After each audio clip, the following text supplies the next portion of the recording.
What up guys, this is BJ and welcome to my channel. So today we're going to unbox the Vivo V19 Neo.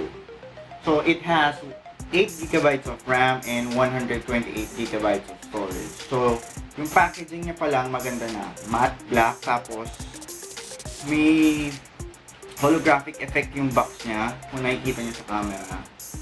Ayan, maganda siya. And may branding dito na V19 Neo. Tapos sa likod niya, makikita niyo yung specs. Ultra O screen, which means meron siyang punch hole camera. Tapos may quad camera siya na may 48 megapixel AI camera. And yung front camera niya is 32 megapixel. And may super night mode din siya. So let's unbox this phone.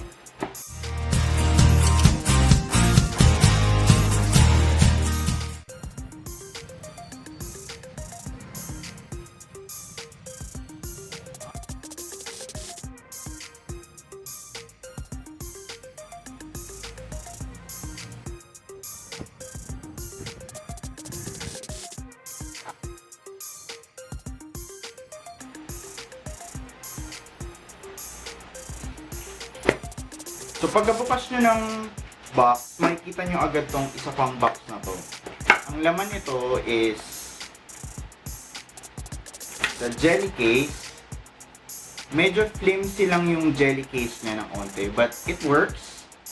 Protection nyo na rin sa pagkabili nyo ng phone. But you can buy other accessories like yung casing ng phone na to sa mga malls.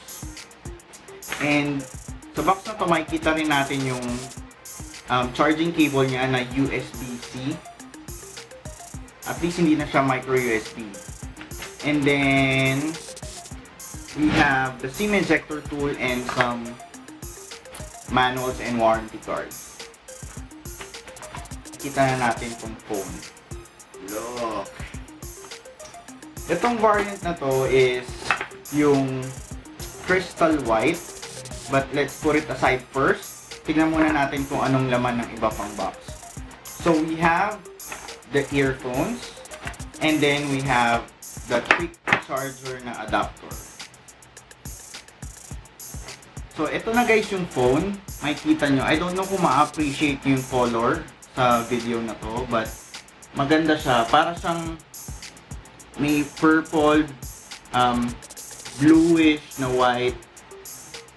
Maganda siya, and makikita nyo na nag-shine siya. I'm not sure if this is glass or tinatawag nilang plastic, but comment on the comment section below if this is glass or plastic. And also, yung fingerprint niya na scanner is nandito na. In-display na siya. So, let's see. Mabilis yung response ng fingerprint niya. And check din natin yung Face ID niya. Or, yeah. Ayan, mabilis siya. So, na-unlock din agad siya. So, I don't know if tawag dun Face ID or Face Unlock. So, I think ang tawag dun is Face Unlock. So, mabilis siya. Very responsive din siya. Let's try it again. Ayan, nag-open siya agad. Along with the fingerprint scanner na in-display na siya. So, it has 8GB of RAM and 128GB of storage, and may fast charging na rin siya. So, I'll show you guys some sample photos na kinuha ko kanina.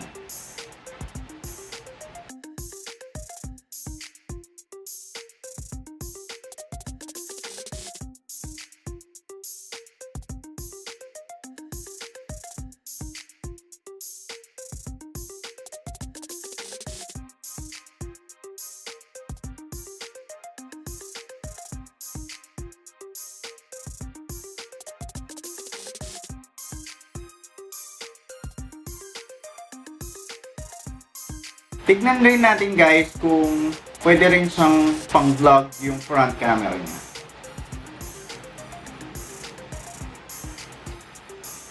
Hi guys, this is BJ and welcome to my channel. So today we're going to unbox the Vivo V19 Neo.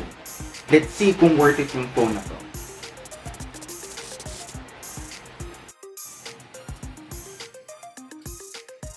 Hi guys, this is BJ and welcome to my channel. So today we're going to unbox the Vivo V19 Neo. Let's see kung worth it yung phone na to. Kayo guys, tingin nyo, worth it ba tong Vivo V19 Neo for only 17,999 pesos? Worth it ba to na may 8GB of RAM and 128GB of storage? Na may in-display fingerprint scanner and also may punch hole camera siya na may 32 megapixels. Let me know on the comment section below kung gusto nyo bilhin yung phone na to. Thank you so much guys for watching, and if you like this video, please do give it a thumbs up and subscribe to my channel. And hit that notification bell so you will be notified whenever I make a new video. And so ano guys, tingin nyo ba worth it tong Vivo V19 Neo? Let me know in the comment section below. This is BJ and I'll see you on the next one. See ya! Wala namatay! Ubus pa yung battery nitong camera.